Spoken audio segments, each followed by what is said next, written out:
Hi there, this is Amy Johnson along with Cassie McAllister from the CWIS Help Desk. Today we will be providing a demonstration of the provider portal.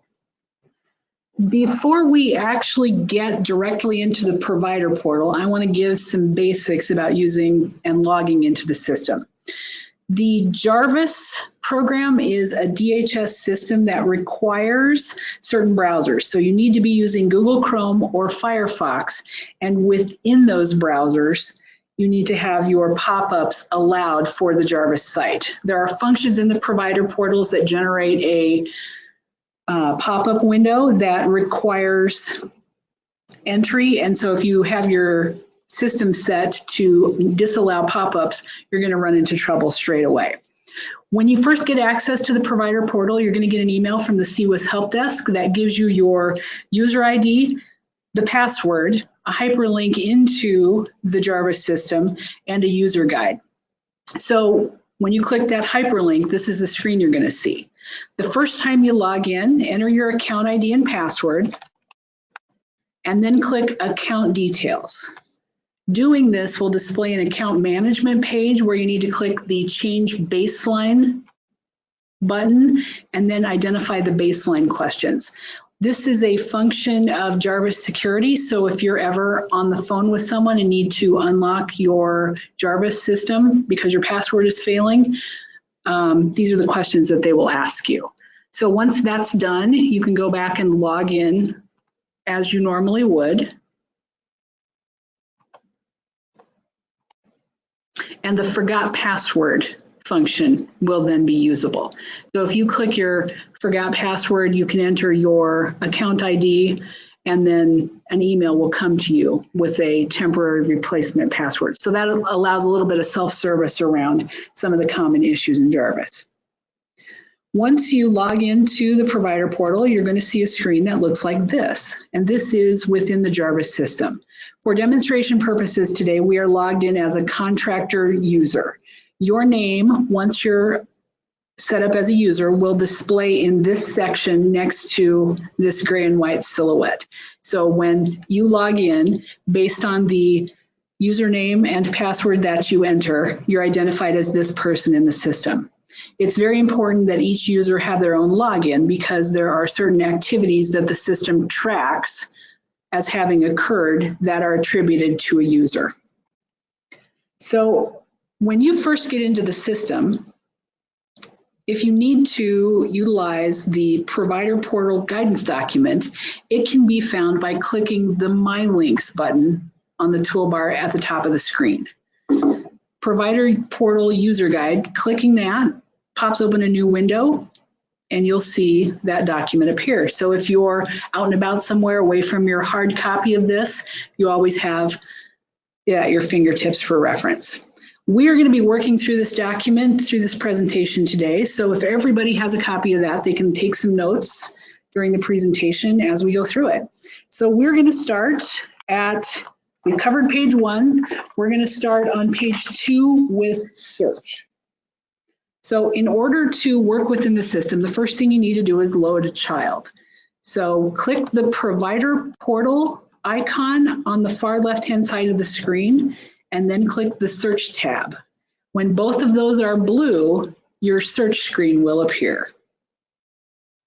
So you enter the first and last name of the child. For scissor contractors that are viewing this presentation, you might be used to entering and searching by a state ID, but based on some database mergers that have occurred in the background, the most efficient way to search is going to be by first and last name, and then identify the child through the date of birth identified.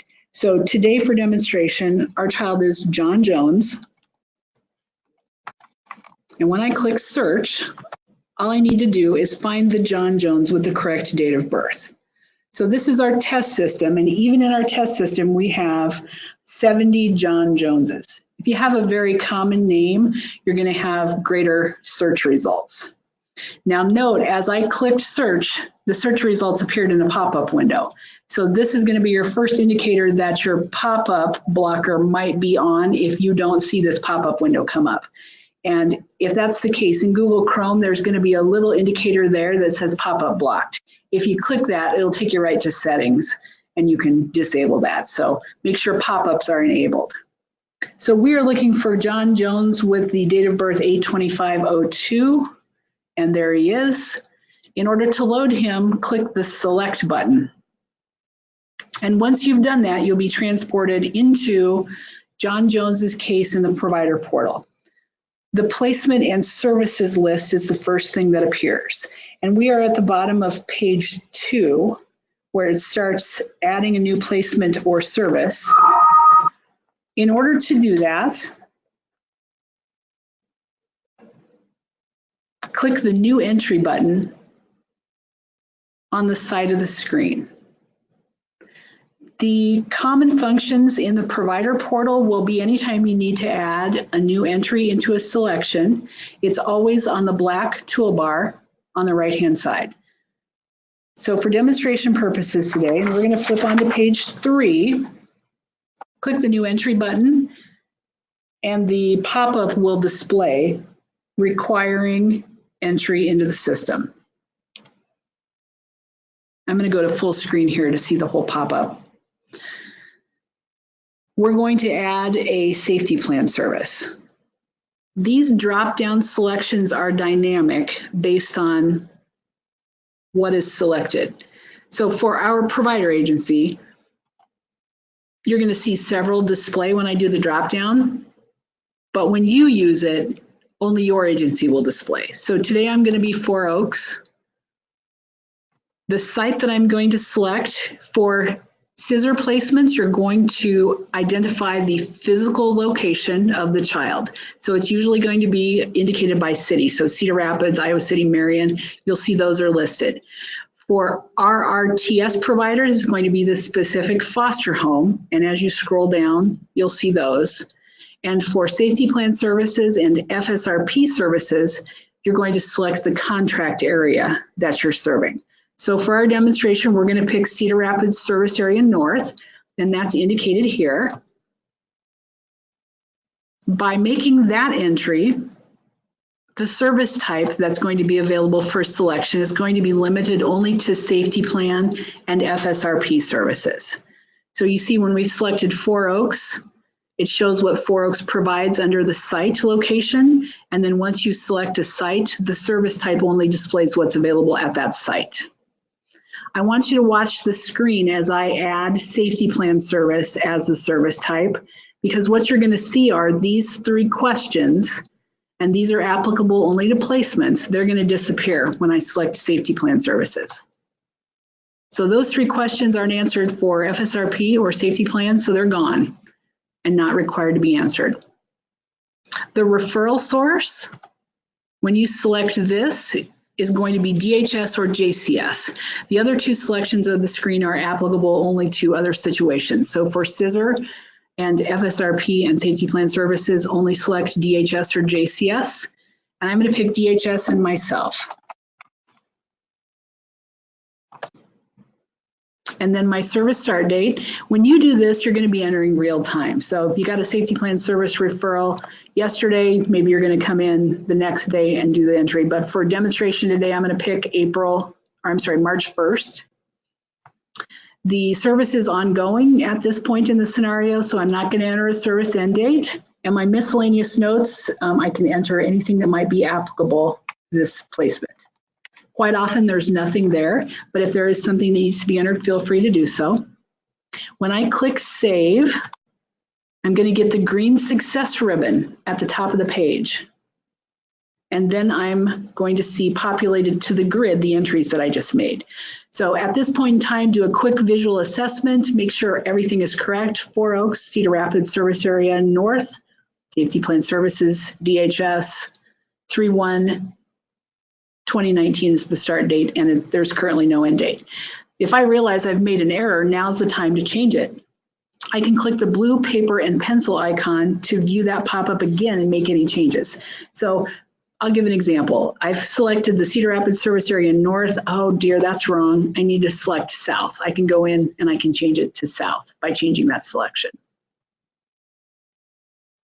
So if this is correct, you're done.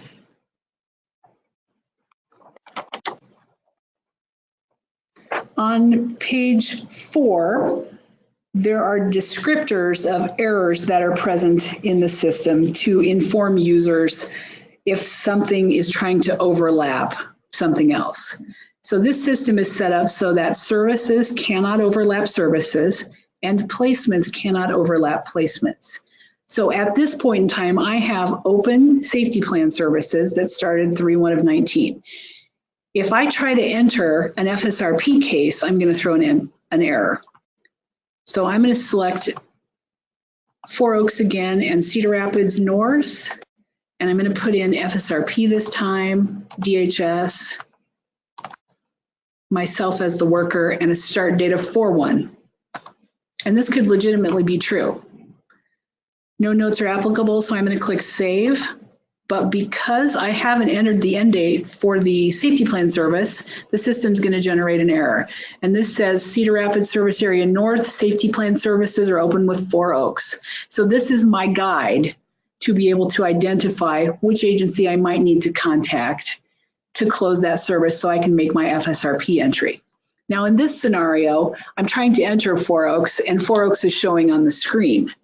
What you may not be able to see is anything outside your agency that's already present on the screen. So if Families First did this safety plan service, I'm not going to be able to see it if I'm Four Oaks. So this is going to tell me I need to contact Families First to ask them to close that so I can do my entry. So at the bottom of page 4 and into page 5 are all the contact numbers for FSRP and safety plan services if you run into an error and need to communicate with another agency about making entries. If placements overlap placements, errors are just a little bit different. On page 4, number 4, you can see the 2 errors that are generated. They are dynamic based on whether it's an RRTS placement or whether it's a scissor placement. RRTS placements have a number designated in the alert. For scissor placements, you need to look in the CareMatch system in order to identify who to contact to make that change. So moving on in our demonstration, I'm going to enter an exit date for the safety plan service here. And the last day of service was 3/29. And I click Save and that appears in the grid. You see my success ribbon populates between my error ribbon. The error ribbon persisted because it needs to give you an opportunity to read it. Once you're done with it, you can click X in the corner to get rid of it, and the same with the success ribbon. So now we're ready to really enter our FSRP. So I'm going to pick Four Oaks, and I'm going to pick Cedar Rapids North, FSRP, referral source is DHS, assigned worker is myself, and the start date is April 1st. No miscellaneous notes this time. So when I click Save, that entry is going to populate to the placement and services list, and I can do a visual assessment to make sure everything's correct. To demonstrate adding a placement, we're going to do another new entry. The provider is going to be Four Oaks. The site this time is Iowa City, and the service is Shelter Care. So you see I picked Four Oaks, and I picked the Iowa City site. Iowa City only provides diversion or shelter care. So those are the only 2 selections that display. The referral source is DHS, the assigned worker is myself, and the start date for the shelter placement is April 4th. The questions that previously disappeared when we selected safety plan service or FSRP service continue to remain on this screen because they are applicable to a placement, so we need to answer those. Does a child's parent or guardian live more than 50 miles away? In this example, no. Does a child's sibling live more than 50 miles away? That answer is no. And is contact restricted by DHS, JCS, or a court order? And that answer is no. If there are notes around any of this, feel free to add those. And when you click Save, it populates the placement to the grid. You see Four Oaks, you see Iowa City, service type is shelter care, and the service start date is 4/4. Okay, so we're moving forward to page 5 of the guide, and we are going to talk about entering some of the new elements that have been added to the provider portal. To access those, you can click the select button next to the applicable service. So if I have information that I need to add related to shelter care, I would click the select button on the shelter care line. When I do that, the screen appears that contain the 4 sections pertinent to a shelter care placement. And those include life skills assessments, family connection notes, critical incidents, and documents. Now you notice as we change tabs, the child information at the top identifies the child you're working within. You're always going to want to do a visual assessment of this to make sure you're on the child you think you're on. Because this is a scissor placement, all 4 of these sections appear. The 2 sections that scissor contractors are already familiar with are present and remain unchanged, and those are the family connections notes and the critical incidents. The 2 new sections are life skills assessments and documents. So we're going to jump right in to adding a life skills assessment. Turning to page 6 in the guide, I'm going to click the Add New Life Skills Assessment button on the right side of the header, and a pop-up will appear to add a new life skills assessment. The first section is adding the date it was completed, and the date is added using a 2-digit month, a 2-digit day, and a 4-digit year. So for our example, we're going to use 4/1/2019. Our score is 3.25, and the type of assessment is selected from the drop-down. The applicable types are admission, discharge, age 14, age 16, age 18, and an additional assessment. And for demonstration today, I'm going to select age 16. There is a section for miscellaneous notes that you may type anything applicable into, and then click Save. That will populate to the grid beneath the Life Skills Assessments header, and you can take a look at that to make sure everything's correct as you typed it. If you made a mistake, remember you can always click the blue paper and pencil icon to bring the pop-up back and make any corrections. Halfway down page 6, we're to Family Connections Notes, and this remains the same as it was prior to this addition of additional fields.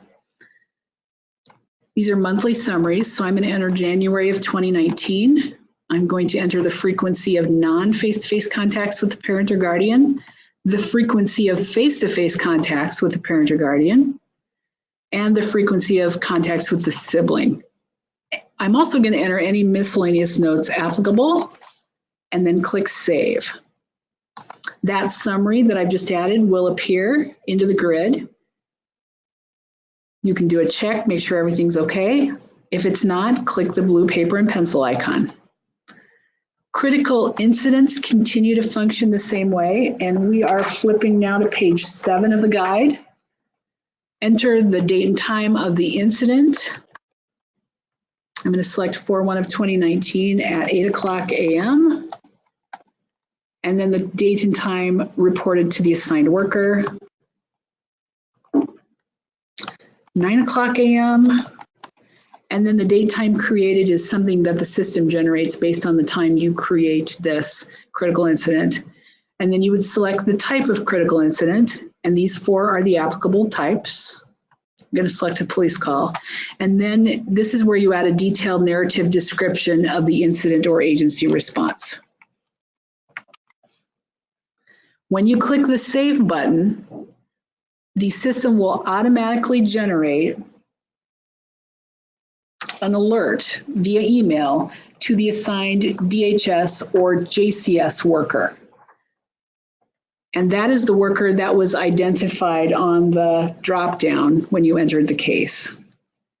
So that information is discussed on the top of page 8. Once your entries are complete, click Save. That email will fire. And when I get back to my desk, because I was identified as the worker, I will have an email that I can click a link within and go into Jarvis and read about that critical incident. The fourth section is the documents section. To add a document, click Upload Document. Beginning with the use of this portal, any document that needs to be submitted to DHS needs to be submitted through the portal. Currently, you're using email or US mail to submit those documents.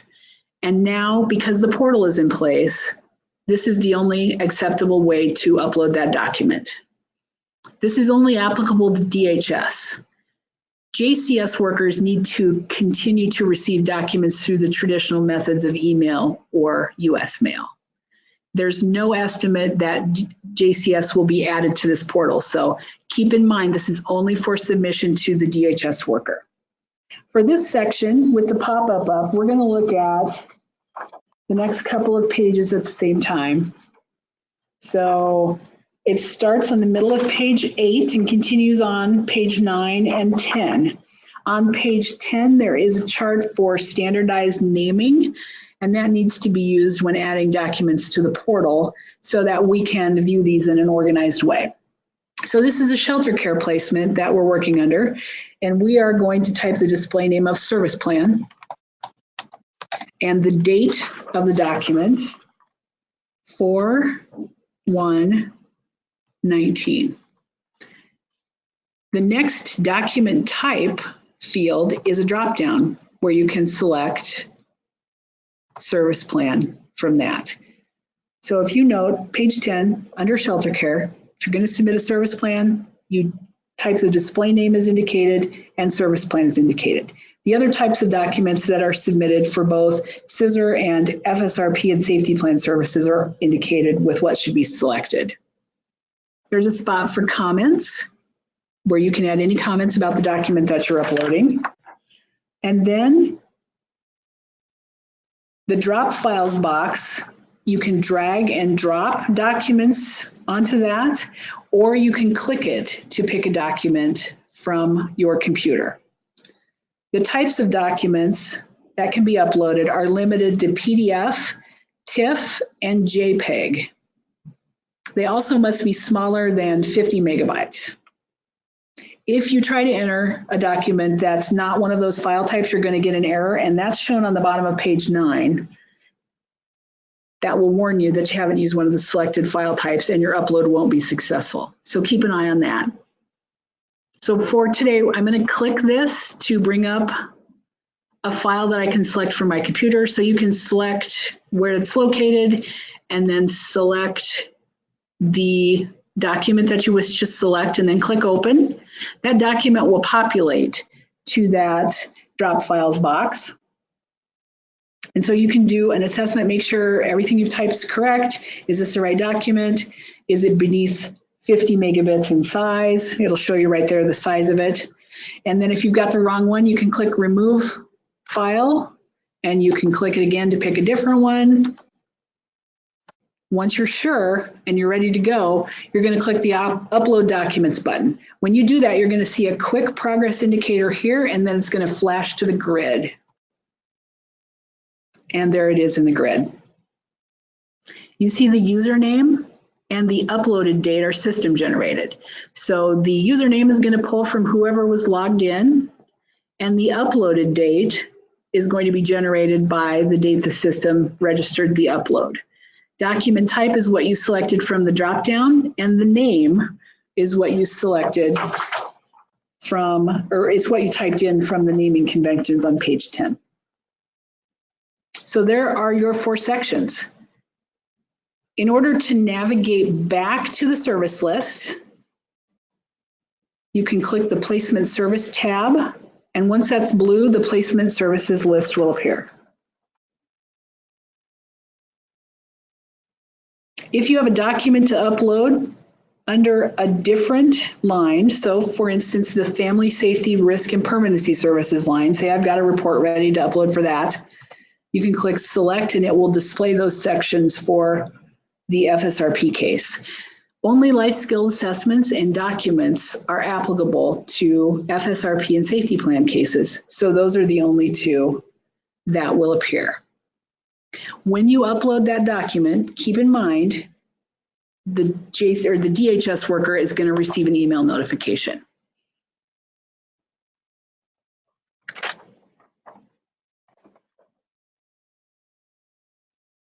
The last page of the guide talks about CWIS legacy reports. CWIS legacy reports are applicable only for critical incidents and family connections notes entered prior to 7/1 of 17. If you click that, if your child's been involved in a placement prior to that, and you click that button, you'll be able to see anything in the system for that. And for our John Jones, there's no notes or critical incidents applicable, but that is where to find those. If you notice, as we went through here, there are lots of opportunities for modification. So the paper and pencil icon allows you to make modifications. Within a line, there are paper and pencil icons on each section. If you have entered something completely erroneous, so if you entered a life skills assessment and that was really something else and you weren't understanding what you were entering and you need to have something deleted, you can contact the CWIS Help Desk. And we have the ability to delete anything from any of those 4 sections. So that's applicable to documents, family connections, critical incidents, and life skills assessments. Our email address is on the bottom of page 11. And if you drop us a note, we can assist with any of the functions of this system. So on behalf of the CWIS Help Desk, that is the provider portal. Please contact us if you have any questions at all. Thank you.